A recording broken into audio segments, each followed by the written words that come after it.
L'apôtre Paul dira à Timothée, ne néglige pas les dons que tu as reçus par l'imposition de ma main. Pendant que le pasteur s'agenouille,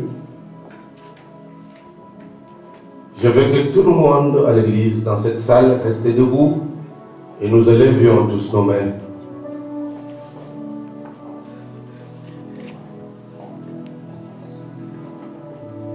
C'est pour cela que j'ai accepté de modifier tous mes programmes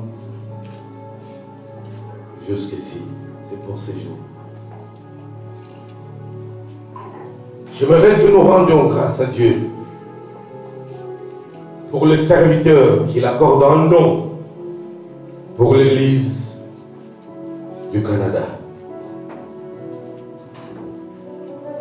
C'est vrai que ce ministère, c'est sa fondation, mais il n'est pas otage de ce ministère. Il est une bénédiction pour l'Église du Canada. Chaque pasteur qu'il recevra ou qu'il a déjà reçu, il sait que cet homme a une grâce particulière. Et aujourd'hui, c'est dans une nouvelle dimension qu'il va le servir. Nous pouvons prier le Seigneur pour dire à Dieu, nous te recommandons ton serviteur. De tout cœur, prions ensemble.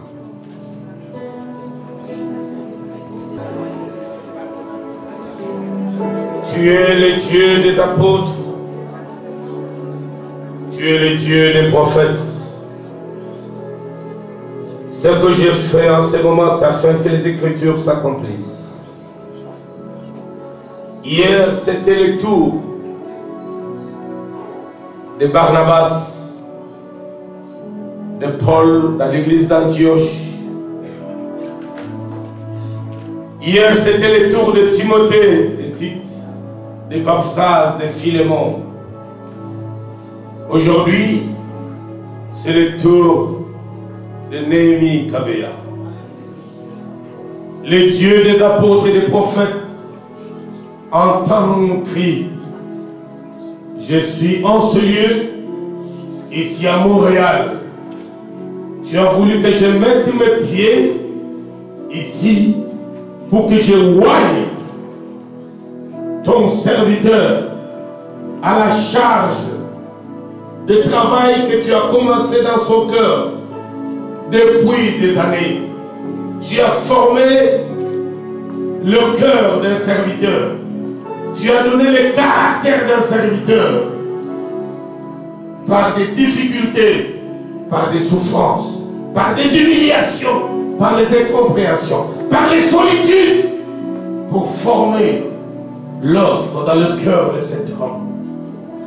En tant que ton esclave, toi qui as marché avec moi depuis 30 ans jusqu'à aujourd'hui, ce que tu m'as donné, ce que j'ai donné aux multitudes, ce que j'ai donné aux serviteurs, aux servantes, partout tu m'as envoyé, je le déverse aussi ce soir sur sa vie, afin qu'il soit le superviseur, le pasteur, afin qu'il soit le conseiller des serviteurs, au titre de bishop.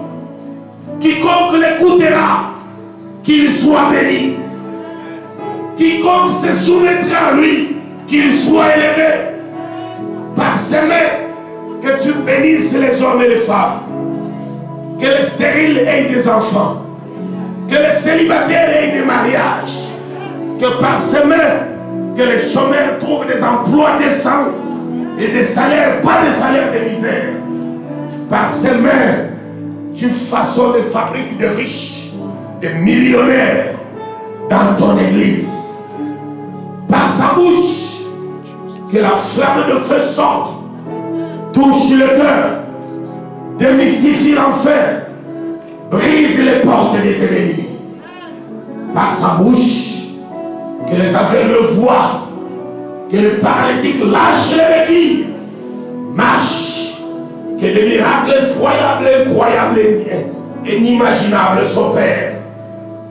Par sa bouche, l'onction de la multiplication, de la croissance numérique et spirituelle, l'onction de surnaturel se manifeste. Je t'imparte ce soir. Reçois l'onction de vie. Que la puissance de l'autorité onctionnelle t'habite maintenant.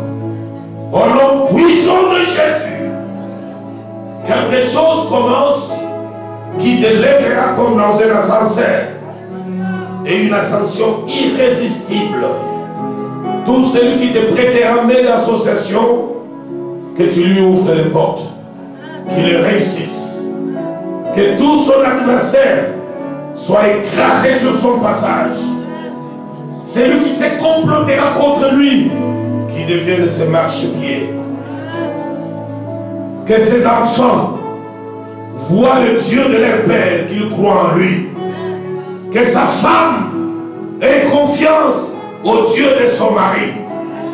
Qu'elle craigne ce Dieu-là, qu'elle serve ce Dieu-là, qu'elle suive ce Dieu-là, qu'elle soutienne le mari qui a une vision du buisson ardent, que le mur de feu te couvre, que les flammes de feu ne s'éteignent pas au-dessus de ta tête. Je vois tes mains. Je vois tes mains. Que sa main touche d'énormes sommes d'argent pour le développement rapide de cette œuvre. Ton ministère ne sera jamais inaperçu dans cette ville de Montréal, ici au Canada. Les échos deviendront de plus en plus grands et tu connaîtras un grand moment de tribulation. On se liguera contre toi, on te menacera. Tu seras ainsi victime de ta grâce, victime de ton onction, victime du surnaturel. L'enfer s'affolera, s'élèvera pour tenter de t'écraser. Ils te feront la guerre, mais ils ne te vaincront pas. Car mon Dieu est avec toi. Le Dieu des apôtres et des prophètes est avec toi. Je demande à l'apôtre Isaac, au bishop,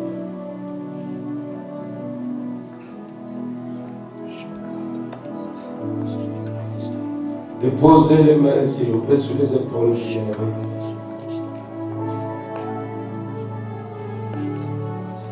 L'épaule, c'est la charge, la responsabilité. Le Seigneur de gloire a porté la croix sur les épaules. Les sacrificateurs ont porté l'arche sur les épaules. Et il est écrit, la domination reposera sur ses épaules. L'immense poids du travail commence. Et la gloire sera accompagnée de persécutions, des incompréhensions. C'est là-bas que la gloire s'éclate. C'est là-bas que les grandes victoires seront prises. Et tu vaincras l'ennemi, tu lui arracheras la tête. Et au-dedans de la tête, il y aura du miel. Tu mangeras le miel de la tête du lion. Au nom puissant de Jésus, tu es béni. Tu es béni. Tu es béni.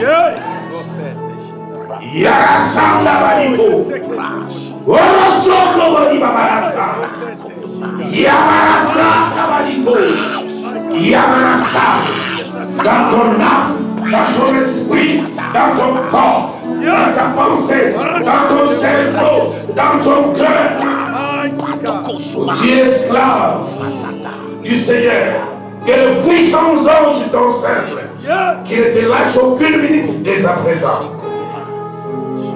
Que l'Église dise Amen. Amen. Que les saints disent Amen.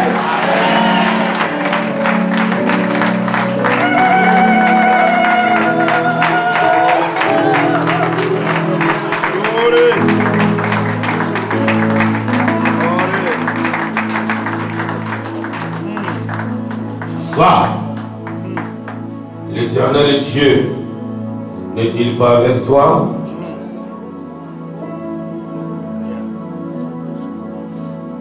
C'est aujourd'hui et maintenant que ça commence. Amen.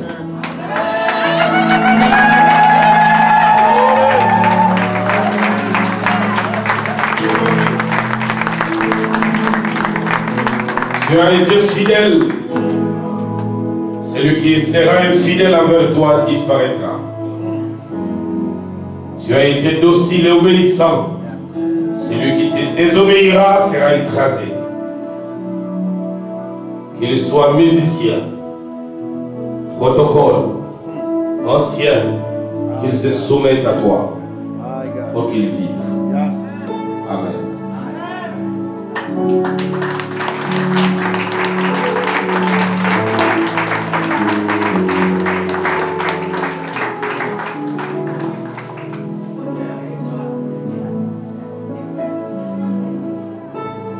Pendant qu'il s'élève, nous acclamons le Seigneur.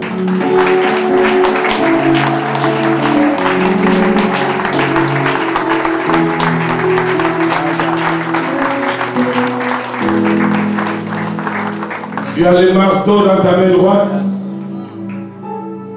et tu as l'épée dans ta main gauche. Tu détruiras, tu raseras et tu bâtiras. Amen.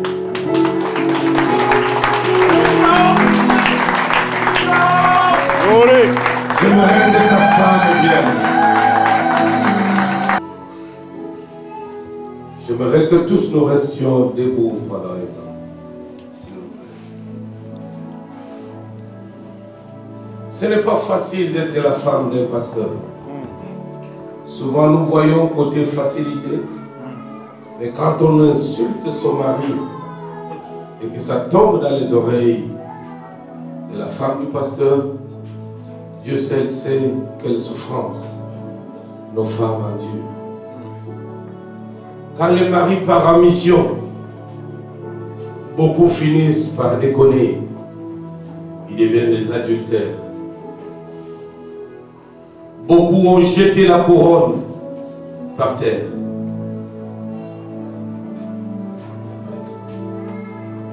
Aujourd'hui, Dieu est en train de te consoler parce que ça faisait longtemps que tu es resté beaucoup de temps avec ton mari.